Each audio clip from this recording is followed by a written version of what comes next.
Hi everybody. CHKDSK is an inbuilt Windows utility which is used for scanning the health of your hard drives. What you need to know is that CHKDSK can also be used for repairing bad sectors as well. To do this, you simply need to run the utility from the Windows command prompt and use the correct parameters. Let me show you how.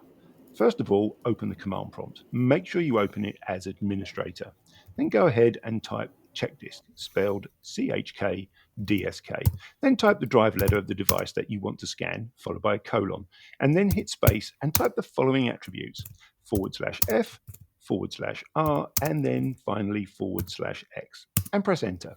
During the next few minutes or hours, depending on your drive size, CHKDSK is automatically going to scan and repair your hard drive, allowing you to access all of its files without encountering any issues whatsoever. Hope you enjoyed the video. Please consider subscribing and hit that notification bell so we see each other in the next video. Take care, everybody.